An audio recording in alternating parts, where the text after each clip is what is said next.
వీక్షకులందరికీ నమస్కారం. ఏప్రిల్ మాసంలో గ్రహస్థితి ఏ విధంగా ఉన్నది, ఆ గ్రహస్థితి మీ రాశి వారికి ఏ విధమైనటువంటి ఫలితాలను ఇవ్వబోతూ ఉన్నది అనేటువంటి విషయాన్ని ఈ వీడియో ద్వారా క్లుప్తంగా తెలుసుకునేటువంటి ప్రయత్నం చేద్దాం.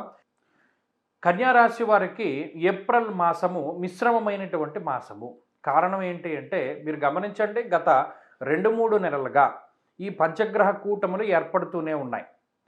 పంచమ రాశిలో అంటే కన్యారాశికి 5వ రాశిలో జనవరిలో పంచగ్రహ కూటమి, ఫిబ్రవరిలో మార్చిలో 6 స్థానాల్లో పంచగ్రహ కూటమి, ఇప్పుడు ఈ మాసంలో అంటే ఏప్రిల్ నెలలో 7వ స్థానమందు పంచగ్రహ కూటమి. అంటే మీకు ఇక్కడ యోగించేటువంటి గ్రహాల యొక్క సంఖ్య తగ్గుతోంది. మీరు గమనించవలసిన విషయం ఏంటి అంటే అనుకూలించే గ్రహాల యొక్క సంఖ్య పెరగట్ల,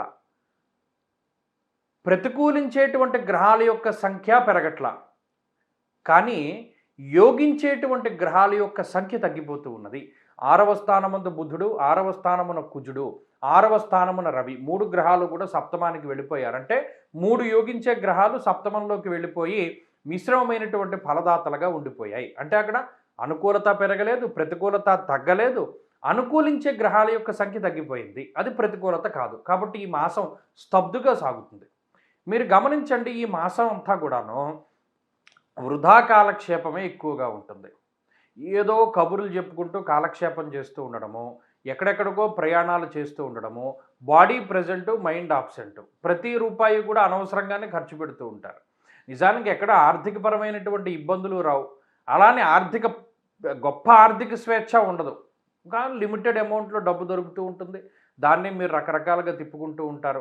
అలాగే ఉద్యోగపరమైనటువంటి వ్యాపారపరమైనటువంటి విషయాలన్నీ కూడా చాలా మధ్యస్థంగానే సాగుతాయి. ఇందులో ఉద్యోగంలో పలానా మనకింత గొప్ప జరిగింది అని లేదు, వ్యాపారపరంగా ఇంత గొప్ప లాభం వచ్చింది అని లేదు, అలానే అంత నష్టం జరిగేటువంటి విషయాలు కూడా ఏమీ ఉండవు. సమంత జన విద్వేష దారాపీడాసుతామయం అన్నది శాస్త్రం. 7వ స్థానంలో ఎక్కువ గ్రహాలు కేంద్రీకృతం అవుతూ ఉండడం, అలాగే గురుబలం లేదు, ఒక్క శుక్రుడు చంద్రుడు ఈ 2 గ్రహాల యొక్క బలం మీద మాత్రమే కన్యారాశి వారు ఆధారపడవలసి వచ్చినప్పుడు సపోర్ట్ దొరుకుతుంది అంతే. మీరు గమనించండి, ఎక్కడా కూడా మీకు ఫిజికల్గా కానీ మెంటల్గా కానీ పలానా సహాయం చేసేటువంటి వాళ్ళు అనేటువంటి వాళ్ళు ఎవడో ఒకడు దొరుకుతూ ఉంటారు. అంటే బాగా డిప్రెషన్లో ఉన్నారు, ఎవడో ఒకడు వచ్చి మీకు మోటివేషన్ ఇస్తాడు. బాగా శారీరక శ్రమ ఉన్నది, ఎవడో ఒకడు వచ్చి మీకు చేయవలసినటువంటి పనిలో కొంత చేస్తూ ఉంటాడు. ఇక్కడ బయట వాళ్ళే, కుటుంబ సభ్యుల యొక్క సహకారం ఉండదు. దారాపుత్ర విరోధశ్చ అన్నారు. అంటే కుటుంబ సభ్యులతోటి పరిస్థితులు బాగోవు, ముఖ్యంగా జీవిత భాగస్వామితోటి బాగోదు. ఈ మాసం అంతా ఎలా గడుస్తుంది అంటే మీ జీవిత భాగస్వామి తరపు బంధువులు ఎవరైతే ఉంటారో వారితోటి గొడవలు, వారితోటి మాట పట్టింపులు, లేదా వారి పట్ల మీకు ఉండేటువంటి అసహనాన్ని మీరు పదే పదే వ్యక్తం చేస్తూ ఉండడము, లేదా దూరత్ర ప్రయాణాలు చేయవలసి రావడము, భార్యాభర్తలు దూరంగా ఉంటూ ఉండడము, లేదా మీరు మీ కుటుంబానికి కొంత వృత్తిరీత్యా కానీ లేదా ఉద్యోగరీత్యా కానీ దూరంగా ఉండవలసి రావడము, ఇత్యాది విషయాలు ఎక్కువగా ఉంటాయి. అంటే అంత విపరీతమైనటువంటి శారీరక సౌఖ్యము ఉండదు, అలానే విపరీతమైనటువంటి శ్రమ ఉండదు, మధ్యస్థంగా ఉంటుంది. కొంత అసహనము, అసంతృప్తి ఏదో ఒకటి మనకి జీవితంలో కనబడుతూ ఉంటుంది. ఇదొక్కటే ఈ కన్యారాశి వారికి ఈ మాసంలో ఉన్నది. చెప్పుకోదగ్గ చెడు ఫలితాలు లేవు, చెప్పుకోదగ్గ పాజిటివ్ ఫలితాలు లేవు. కొంత అసంతృప్తి, అసహనాలతోటి, కొంత మానసికమైనటువంటి సంఘర్షణలతోటి ఈ మాసం అంతా సాగుతూ ఉంటుంది. వృత్తి ఉద్యోగాల పరంగా ఎలా అయితే గతంలో ఉన్నదో అదే రకమైనటువంటి ఫలితాలు ఉంటాయి. అయితే ఇక్కడ ఏంటి అంటే గతానికి ఇప్పటికీ ఉన్నటువంటి తేడా, ఆదాయ మార్గాలు తగ్గిపోతాయి. గతంలో విరివిగా వచ్చినటువంటి ధనము ఈ మాసంలో రాదు. ఆ ఒక్క విషయాన్ని దృష్టిలో పెట్టుకోవాలి.